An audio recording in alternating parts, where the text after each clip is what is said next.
Shalom Aleichem, nous allons voir aujourd'hui les lois du fromage de non-juif. Un fromage qui a été fabriqué par un non-juif. À partir du moment où un fromage a été fabriqué par un non-juif, même si tous les ingrédients sont parfaitement permis, eh bien, les Chachamim de l'époque du Talmud ont interdit absolument de consommer ce fromage. Pourquoi? Parce qu'à l'époque, on utilisait tout simplement, on fabriquait des fromages avec une sorte de pressure. On prenait la peau de l'estomac et on allait bien pouvoir permettre le processus de fermentation de ce fromage. Même si à notre époque, eh bien, cet estomac a été remplacé par des enzymes ou par des herbes qui sont tolérées ou toutes sortes de présures chimiques, malgré tout, ça, c'est une xérat à Talmud qui n'a aucune permission possible. Même le Rav Moshe Feinstein qui a permis de boire du lait liquide, c'était seulement pour du lait particulièrement, c'était une koula de son époque, mais pour le fromage, il n'y a aucune permission possible. Même si tous les ingrédients, donc vous voyez, très souvent on me dit, mais je ne comprends pas, il y a le fromage telle marque, interdit, et le fromage qui est cachère, il coûte le triple du prix, pourquoi je devrais payer le triple du prix? Bien tout simplement parce que c'est une xérat à Talmud, c'est un décret du Talmud, il n'y a aucune permission qui a été mentionnée par qui que ce soit. Le Rambam disait qu'une personne qui consommait du fromage, eh bien, était passible de flagellation, c'est-à-dire qu'on considère comme étant une personne qui transgresse une interdiction d'ordre rabbinique grave, et donc on n'aura pas le droit en aucun cas de le consommer, à tel point que le Kafarim dit qu'une personne qui aurait mangé dans sa jeunesse du fromage, donc juste devra même faire un jeûne pour pouvoir permettre et pour pouvoir expier sa faute. En tout cas, on ne fait pas de jeûne,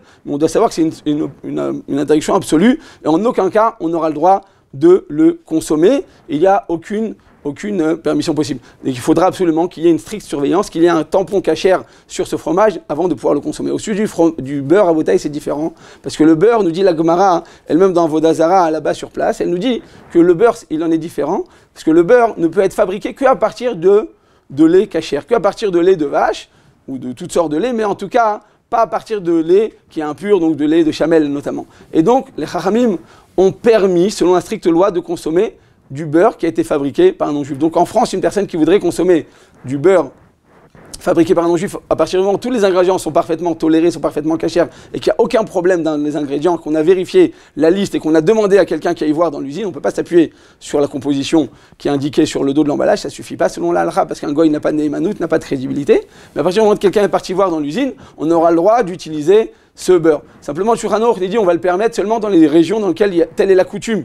Donc je pense que dans plusieurs villes et communes de France, eh bien, ils ont l'habitude de consommer du beurre fabriqué par un non-juif. Mais dans les autres pays, dans les autres villes, eh bien, on n'aura pas le droit de le faire. Même si tous les ingrédients sont parfaitement permis, le Shulchan Aruch, ça va selon le minhag, selon la coutume. Donc je répète qu'en France, dans plusieurs villes, eh bien, on a l'habitude de le consommer. Une personne qui va être marmire et qui prend que du beurre qui a été fabriqué par un juif, il sera digne de louange, mais malgré tout, à Botaï, on devra le permettre selon la stricte loi. Il faut savoir que tout ce qu'on dit, c'est seulement pour du beurre 100% pur. Mais à partir du moment où il y a toutes sortes de rajouts, des fois on rajoute des additifs, des fois on rajoute du goût, des fois on rajoute toutes sortes d'ingrédients pour pouvoir améliorer le goût du beurre. Dans ce cas-là, ce sera absolument interdit. De plus, toute la permission va seulement s'appliquer sur du beurre dur, mais pour du beurre mou, ce sera interdit. Quelle va être la loi à à suivre pour les yaourts? Eh bien, pour les yaourts, et selon la halakha, le Rabbi Chaim Faladi, il amène plus de 40 poskim, en fait, 40 poskim qui disent que le yaourt ne fait pas partie de la permission qu'on a mentionnée au sujet du beurre, mais va plutôt ressembler au fromage. On dit que le fromage, il n'y a aucune permission possible. Le beurre, c'est toléré selon la halakha, selon la Gemara, selon le Shulchan Aruch.